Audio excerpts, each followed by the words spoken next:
Hello again. It is Wing Nation presented by Sage Fruit. Talking sprint car racing, our favorite time of the week, and we are so glad that you have joined us. Steve Post here in the Concord, North Carolina studios, joining us from Mifflintown, Pennsylvania, the Lethal Chassis Studios, my co-host, Ashley Stremme. Hello, Ashley. How are you? Well, Steve, all I have to say is these Mayflowers better be real pretty here in Pennsylvania. Good God almighty. Pennsylvania, Iowa, anywhere else. Holy cow, we are getting pummeled by North Carolina. We'll take a little dry weather down here. Man, oh man, you are so right. What a brutal season, that's for sure. But Ashley, there's one thing that everybody loves, and everybody loves bacon. Well, everyone loves bacon, the breakfast food, but everyone loves Brady Bacon. How about Brady Bacon getting that career first World of Outlaw win on Saturday night? Yes, thank God for pay-per-view. Yes. That's the only way we're getting to watch sprint car racing around here. Yes, Hobstadt, awesome, great race, final lap, it was phenomenal. And for his first win and the 150th World of Outlaw new winner, just really, really great stuff. And I think the whole sport loved his win as well. I think so too. A lot of respect for Brady Bacon for sure. He'd finished second there twice at Hobstadt, took the lead from Sheldon late in the going, as you mentioned it, and in his 65th shot at it, he became a World of Outlaw champion. You mentioned, Ashley, that race was really, really good. There was a lot of moving parts and pieces. I'll be honest with you, when Carson Macedo took the lead at the green, I thought, oh boy, here we go. We've seen this before, but boy, a lot happened in there, including sunshine. Tyler Courtney, Ashley, he came from the work area to fifth place. What a great run for Tyler Courtney. Yeah, you can't, like you said, Macedo, we know he's won there how many times, but then you throw Tyler into the mix after coming from the tail. That was huge as well. Well, huge indeed, and that is who our guest is. He is a two-time All-Star champion. He's won a USAC Midget Championship and a Sprint Car Championship. He's won a Kings Royal, and he joins us next here on Wing Nation. Tyler Courtney, he's our guest here on the show. The Outlaws are headed back to the Pacific Northwest. Join us for 3 action-packed nights of racing August 31st, September 1st and 2nd at Skagit Speedway when the World of Outlaw NOS Energy Drink Sprint Cars return for the Sage Fruit Skagit Nationals. Kickoff for the Sage Fruit Skagit Nationals begins Wednesday, August 30th with a pre-race party, live band, Sage Fruit apple giveaways, and more. Then catch Donnie Schatz and the rest of the World of Outlaws as they take on Washington's best sprint car drivers Thursday, Friday, and Saturday nights. Details at SkagitSpeedway.com.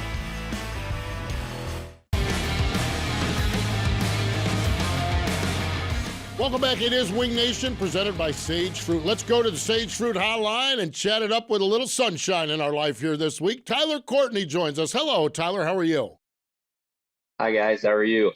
We're doing well, Tyler. I had a chance to catch up and watch your race last week at 34. We saw a great run last week with High Limit. Saw a great run with the Outlaws this past Saturday night. Kind of assess, how are things going? How's the performance in your race car at this point?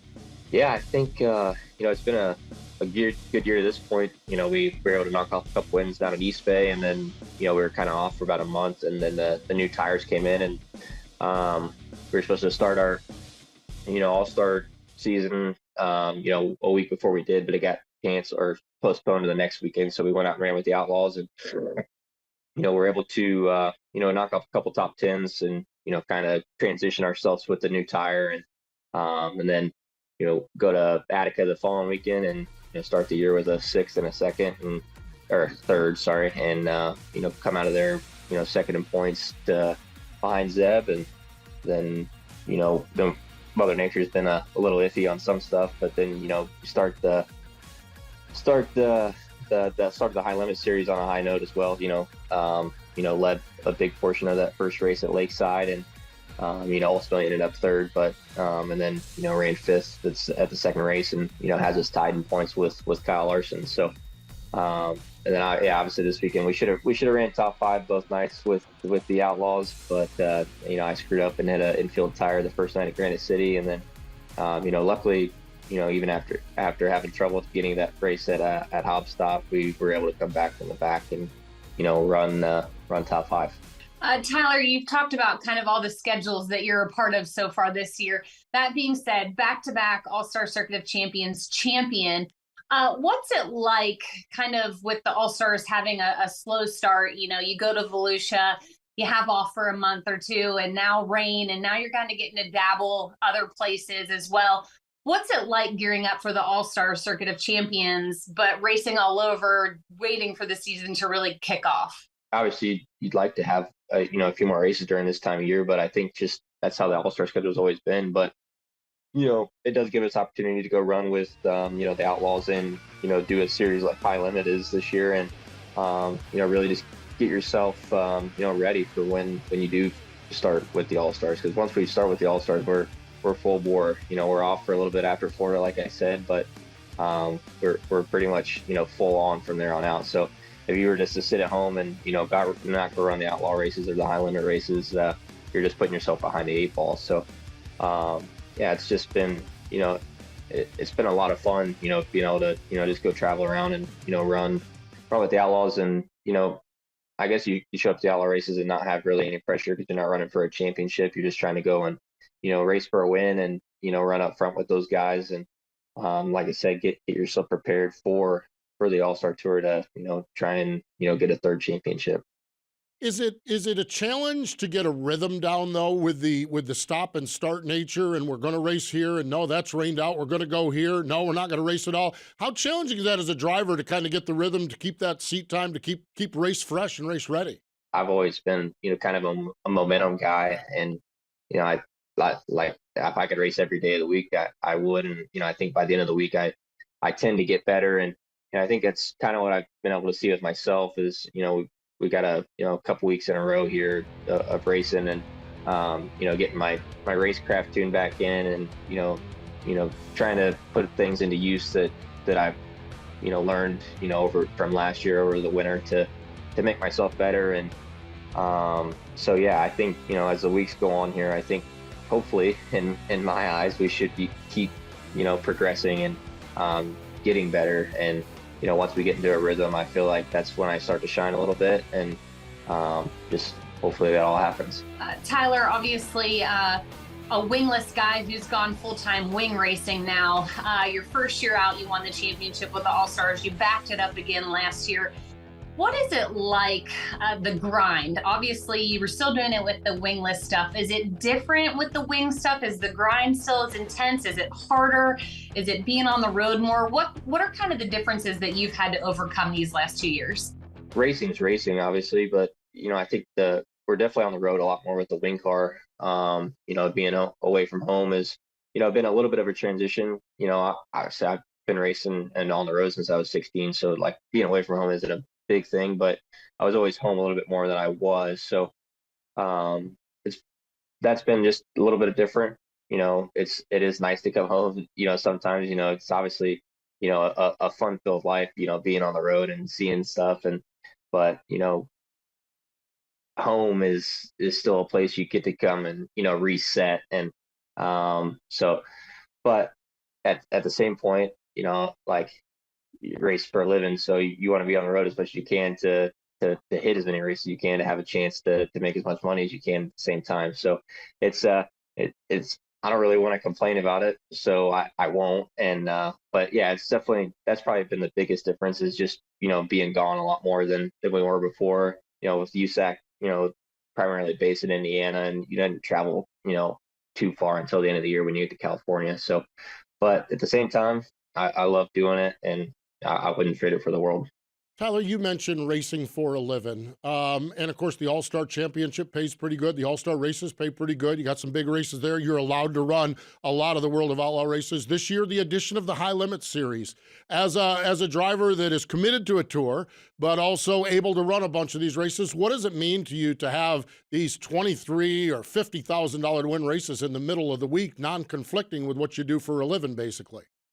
It's awesome. I think it's as a guy in my position, it's the best thing that could happen, right? Because we don't have to miss any of the big outlaw shows, the high-paying ones, and the All Stars this year have over 20 races that pay 10,000 or more, and so it's just an awesome time to be a sprint car driver, and especially if you can be a guy that's in a position to do what we're doing. You have a chance to make some good money. You just got to go out and capitalize on it. And capitalize on it you are, that's for sure. Hey, Tyler, stay with us. Everyone else stick around. More with Tyler Courtney in just a moment. The Outlaws are headed back to the Pacific Northwest. Join us for 3 action-packed nights of racing August 31st, September 1st and 2nd at Skagit Speedway when the World of Outlaw NOS Energy Drink Sprint Cars return for the Sage Fruit Skagit Nationals. Kickoff for the Sage Fruit Skagit Nationals begins Wednesday, August 30th with a pre-race party, live band, Sage Fruit apple giveaways, and more. Then catch Donnie Schatz and the rest of the World of Outlaws as they take on Washington's best sprint car drivers Thursday, Friday, and Saturday nights. Details at SkagitSpeedway.com.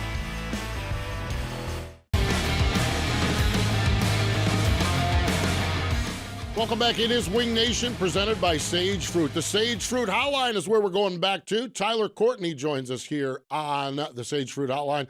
Tyler, your team, one of your team owners, Richard Marshall, is a very, I've chatted with Richard about a lot of things in life, as I'm sure you have, as many people have, and he's a very organized person mentally. Like, you guys sit down and you set team goals and individual goals and everything like that.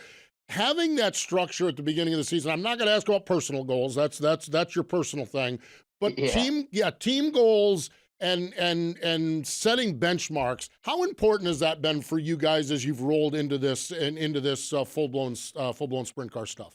I think it's been crucial to us being successful. I think especially this year we kind of took more of a team, like a real team aspect to it. Like we sat down as a group, like me and my 3 crew guys, and really broke down the schedule and set the goals that we wanted to make sure we achieve. And instead of doing it separately and then putting it together as a team goal, we did it like as a team. And so I think when you're all on the same page and are pulling in that same direction, it makes it a lot easier to keep pushing one another to make sure we achieve those things we want to achieve. And I think and Richard's obviously been a crucial part of that. Like I never really sat down and had goals or anything like that before I started racing with Richard, and so it's just been cool to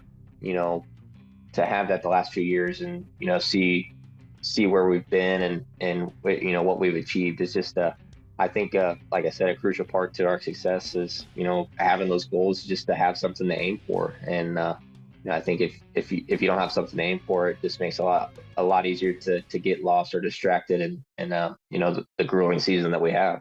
It's so true, and there's so much more to it. Even just those crew guys end up being your brothers, and brothers fight from time to time, and keeping the cool and the peace throughout the season as well. But I also kind of want to get into the fender world that you've dabbled in a little bit, Tyler. You got to climb behind the late model and race that a couple times. I want some sincere honesty. What was it like? Is it something that you want to continue doing, or was it just for fun to try to win $1 million? No, it was hard. Those guys make it look a lot easier than what it is. And no, I mean, yeah, it was a little bit of for fun, but also at the same time try and go race for $1 million. And luckily I got hooked up with Jeremy to go and do that, and I would love to do it again. I think I'd like to do it with Jeremy. It's just with especially that addition of high limit this year, it kind of takes those midweek races away that I could possibly sneak away and go do. And obviously Jeremy's a tough crew chief, so he's pretty busy at the same time. So I'm not saying it's out of the question to hop back in one, but just in the cards right now, just sprint cars are my focus. And if it comes time later down the road, I'll probably do it again. But as right now, there's nothing planned, and haven't really talked about it.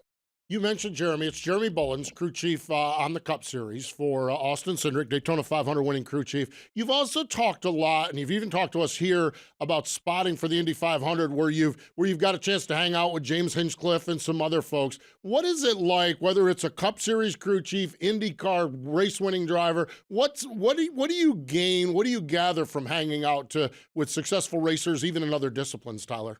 I think you just try to pick those guys' brains as much as you can. Obviously, they're in a position they are for a reason, and when you're in a position to be around those kind of people, you just try to absorb all of it, and attain any information that might be useful to keep making yourself successful. So it's been cool. I've got to do a lot of cool things, just being in racing, and that doesn't even include driving race cars. So pretty fortunate, and I'm hoping the schedule lines up where I can go spot for Larson at the 500 next year. So that's the next plan on spotting at least, and hopefully that all works out, and that'd be something cool to say I got to do. I know you're close with Kyle. You were there for his championship when he won his Cup championship. The people that you surround yourself, how important is that? We talked about Richard, and I know he's a avid cheerleader for you guys, and just the people we mentioned just a little bit ago, surrounding yourself with the right people and learning from them. How much is it mental headspace and a mental game versus a physical as well? I think you look at any professional sport, and mental strength is I think what defines just the common athlete from the champions. At least from my perspective. I mean, you look at a guy like Tiger Woods, right? I think maybe not today so much, but you go back and you watch him on Sunday. He shows up and he's in a completely different mental state than everybody else, and he just mentally breaks those guys down, and does what he needs to do. And I think when you surround yourself with other people that are like that, it makes yourself better. And I think that's one of the reasons you go run with the World of Outlaws when you can, because you go and show up those guys. They're all there to do it and race for the biggest championship in sprint car racing. And so it's cool to kind of put yourself on that same level and just try and put yourself mentally where those guys are, and try and take that with you when you're not racing with them. Tyler, when I was working on the schedule of who I wanted to talk to, I knew the World of Outlaws are rolling into Eldora this weekend, and I said, when we talk Eldora, I want to talk to one man. I want to talk to Tyler Courtney about going there with the World of Outlaws. Let's race 2 this weekend. Talk a little bit about this weekend's race, but also talk about the fact that you get a chance to run for another $1 million later this year at Eldora. Getting to Eldora this weekend, just describe a little bit about your thoughts about going into there. I think we get to go there one more time after this before the $1 million during Speed Week. But, I think this weekend you're going to see a lot of race cars at Eldora. Obviously being Let's Race 2 between USAC and the Outlaws, but this is really, probably the last time some of those guys get to go there before the $1 million. So it's going to be packed, and I think fan-wise as well. But I'm excited. Obviously go there with the new tire might be a little bit different, but I think it's still be the same old Eldora. You have to get it up on the fence or have your stuff stuck through the middle, like Brent Marks does. But yeah, I'm excited, and just it's going to be an awesome year at Eldora this year. Just obviously starting this weekend with Let's Race 2, and then we get to go back there for Speed Week, and I think for the first time in like 5 or 6 years, and then that leads you right into the $1 million and Kings Royal Week. So it's just like I said earlier, exciting time to be in sprint car racing, and no better place to do it than at Eldora. No doubt about it. 2021 Kings Royal champion. Tyler, we appreciate the time joining us here on Wing Nation. We wish you the best as you roll to Eldora and on throughout the season. Thanks for your time. Awesome. Thank you, guys. There we go. Tyler Courtney joining us here on Wing Nation. Stay with us. More in just a moment. The Outlaws are headed back to the Pacific Northwest. Join us for 3 action-packed nights of racing August 31st, September 1st and 2nd at Skagit Speedway, when the World of Outlaw NOS Energy Drink Sprint Cars return for the Sage Fruit Skagit Nationals. Kickoff for the Sage Fruit Skagit Nationals begins Wednesday, August 30th with a pre-race party, live band, Sage Fruit apple giveaways, and more. Then catch Donnie Schatz and the rest of the World of Outlaws as they take on Washington's best sprint car drivers Thursday, Friday, and Saturday nights. Details at SkagitSpeedway.com.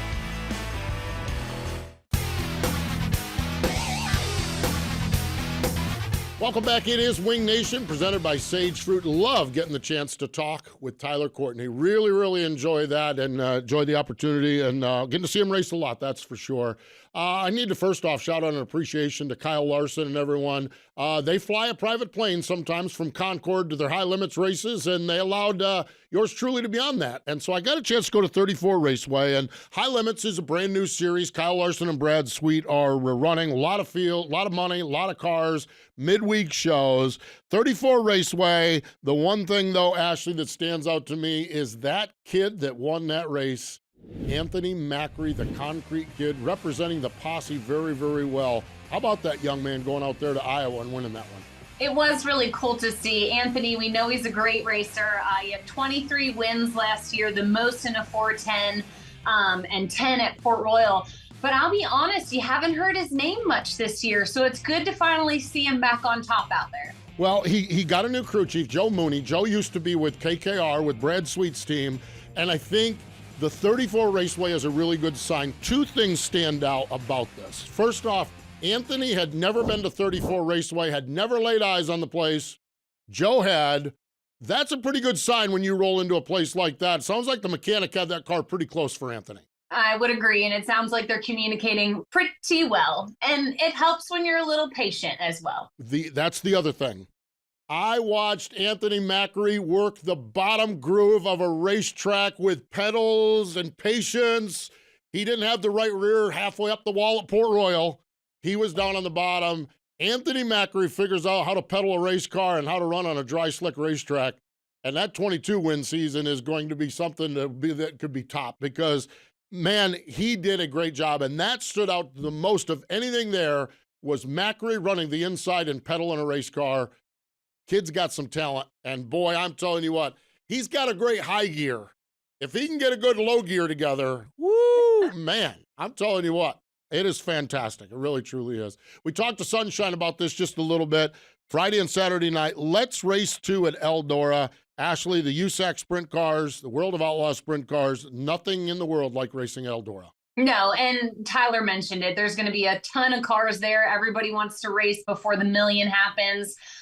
So it'll be interesting. And this will be their only chance to do it. So it'll be interesting to see how many cars show up. I think it will. I think it's going to be fascinating to see a new tire. What is Eldora going to bring? Eldora's been a track that's changed a little bit along the way, and we'll see what happens. And the key is going to be watch what Brent Marks did because he owned the keys to Victory Lane last year. While Eldora is racing this weekend, Ashley, fingers crossed, toes are crossed.